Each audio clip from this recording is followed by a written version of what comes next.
This is a dumb phone designed to reduce your screen time. It has an e-ink display, headphone jack, e-reader, essential apps like WhatsApp and Spotify, and even a functioning camera. The reason why this phone and dumb phones are becoming more and more popular is because the average screen time today is actually 7 hours. Imagine what you could do with all that time back. Personally, I've been pretty obsessive about reducing my screen time. I've tested different dumb phones, apps, and I've shared the best setups on this channel.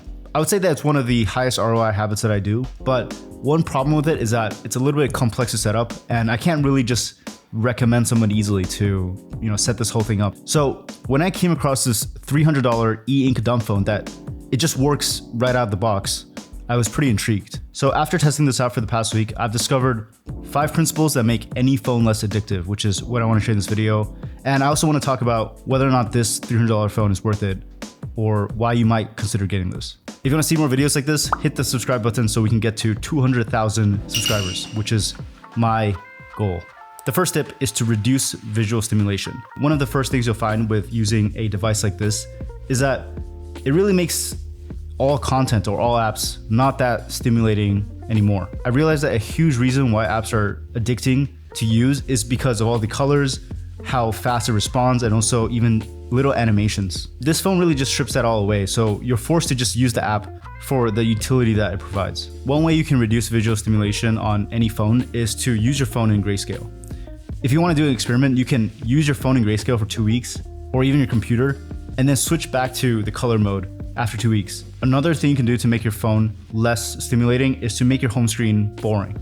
The way that this phone has gone about it is that there's this very simple layout with a few built-in apps. But I actually went a step further and I installed this custom launcher, which makes it a text-based operating system. I can navigate through different apps that I use through the volume buttons, and I think it makes it look even more minimal and less stimulating. You can actually set up the exact same layout on an iPhone or an Android, and I've made videos about how you can do that. So I'll link that somewhere here if you want to do that. One benefit of this phone that you can't really emulate on a regular phone is that the e-ink display really creates more friction to using certain apps. So for example, if you wanted to quit watching Reels or Corn, for example, this phone is perfect because you really can't do that on this device. Like, the refresh rate is not fast enough for you to really find that stimulating. And in general, it makes it pretty hard to look at any videos. Over the past week, I listened to some videos and podcasts on this device, and I found that because I'm basically only listening to the audio version, I'm a lot more intentional, and it's a lot harder for me to fall down any rabbit holes. There is an actual headphone jack on this device, so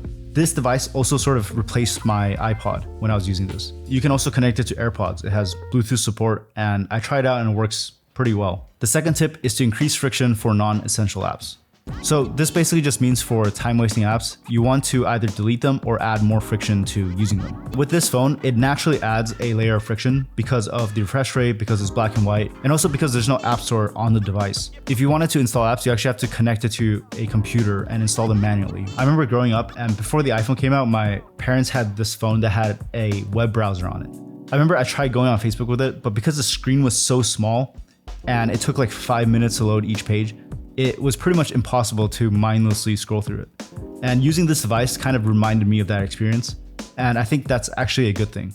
Depending on what phone you use, you can also set up some friction for addictive apps. Like on iPhone, you can have a friend set up screen time so that the app is locked. Or if you're on the latest update, you can also hide and lock them so they don't show up on your home screen. Even though with this phone, you have to connect it to a computer to install apps, I think it's a pretty good solution to be intentional about what apps you actually want on your phone. Unlike other dumb phones, which are often just like an overpriced piece of junk, you can actually install fitness trackers, macro trackers, or any other utility apps that are not addicting for anybody.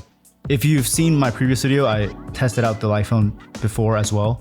And that phone is actually pretty weird because it's actually kind of cultish and they don't want you to install any apps on there. In my video, I shared how you can get around that and install apps, but they ended up patching that. So I don't really understand what that company is trying to accomplish. I think this phone has a much better approach to it by not having an app store, but still letting you install apps without any friction on the computer. The third tip is to replace bad apps with good ones. The easiest way to quit a bad habit is to replace it with a good habit with the same cue. Right out of the box, this phone comes with some pretty healthy apps that they think might be helpful for you, like meditation, chess, e-reader, music, and notes. And that's pretty much it. You can turn off these apps if you find those to be distracting. But after using this device, even for a week, I found that my habits with my phone have really changed a lot. I would say that the most stimulating thing on this device is either listening to an audiobook or reading a book. So I've found that I've generally just read way more and actually been able to reintroduce that as a daily habit, which has been missing for a while. I would say that the apps that they put on here are all healthy alternatives to most social media or addictive apps. But you can really do that with any phone that you have. You can delete the apps that are distracting and replace them with apps that are the actual habits that you want to do. Even after just a week of using this device, I found that I've become more comfortable in silence or boredom. I find that time moves a lot slower because I'm not checking notifications or going down any rabbit holes at all. I don't even have any news app or stock apps on this device. And so when I am bored, I try to find more creative things to do, which I find to be way more fulfilling and meaningful. This phone is actually a really powerful dopamine detox device. And because there's a SIM card tray, if your phone has a SIM card like mine did with the iPhone mini, you can just pop that out and pop that in here and just use this phone as a dopamine detox device for as long as you want. And when you no longer have that compulsive need to check different things on your phone, you can go back to your main phone or even just continue to use this. The fourth tip is to go offline when you want to be more present. One of the cool things about this phone that I haven't seen on any other phone is that there's a kill switch on the left side. So if you just pull this down, it goes offline. So it turns off all of the Wi-Fi, the cellular connection, even Bluetooth.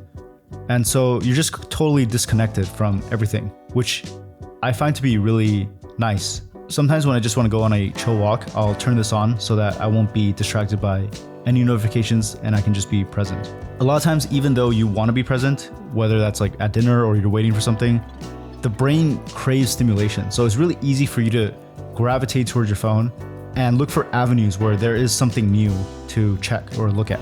Even if you're reading a book on your phone, you might get a notification which is way more interesting and you might just click on that and get sucked into something else completely. So if you're using an iPhone or any other phone, I would recommend going to airplane mode when you don't want to be distracted.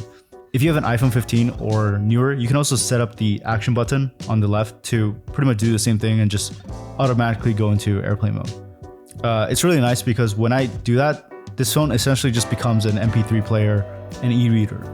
And when I want to make a call or text somebody, then I can just turn this back on and do that. Thoughts after a week and downsides of this phone.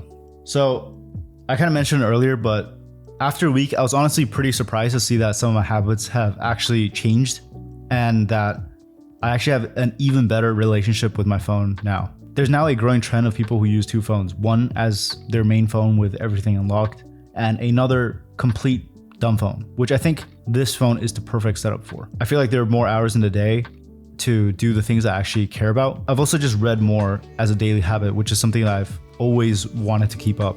I think I definitely do want to continue using this phone, but one thing I do miss with my iPhone is how easy it was to take photos and videos and share with my family and friends. Even though there is a camera and actually works, the refresh rate is just a little bit too slow to actually capture moments.